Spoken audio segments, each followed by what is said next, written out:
Баткен шаарында карылык жигердүү аракеттерди талап кылат аттуу улгайган аталар жана энелердин катышуусу менен тегерек стол болуп өттү. Ага областын район шаарларынан келген улгайган аталар жана апалар катышты. Мында улгайган ата апалар өз ара баарлашып өткөрүштү.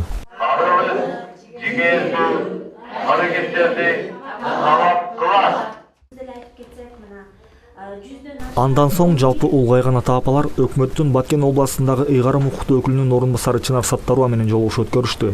Жолугушуунун жүрүшүндө өкүлдүн орун басары менен улгайган ата апалар ортосунда бир нече көйгөйлүү маселелер, ошондой эле суроо жооптор болду. Мында өкүлдүн орун басары каарылардын коомчулуктун арасындагы өзгөчө ордун баса белгилеп өттү. Мына 1 октябрь бүткүл дүйнөлүк улгайган адамдардын майрамы болчу. Ушул биздин областта дагы ушул майрамга карата биз улгайган адамдарды колдоо максатында, камкордук көрсөтүү максатында 1 айлык иш-чара өткөргөнбүз.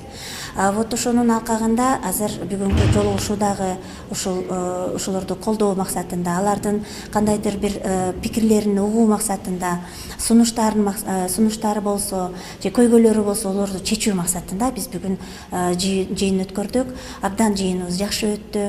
Чындыгында биз карысы бардын ырысы бар дегендей, биздин ата-энелерибиз, биздин байлыгыбыз да, дөөлөтүбүз да, төрүбүз да ушулар.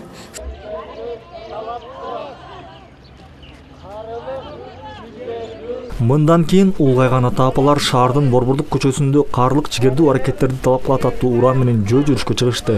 Белгилей кетсек, аталган акция каарылардын укугун коргоо максатында өткөрүлүп жатат. Карылык жигердүү аракеттерди талап кылат. Карылык жигердүү талаптарды, жигердүү аракеттерди талап кылат деген бул негизи бул көп дүйнө өлкөлөрдө өтчү акцияда. Бул жанагы түстөн түз карылардын, улгайган адамдардын укугун коргоо акциясы да. Татыктуу жашоого, татыктуу жашоо бул эмне? Бул сапаттуу медицина, турак жай, жана башка нерселер. Ошол эле карыса дагы билимге, маданият жана өнүктүрүү жагынан да укукка тийиштүү. Автандил Ахмадулло, Максатбек Акылбеков, Алтын бешик жаңылыктары. Карылык жигердүү аракеттерди талап кылат.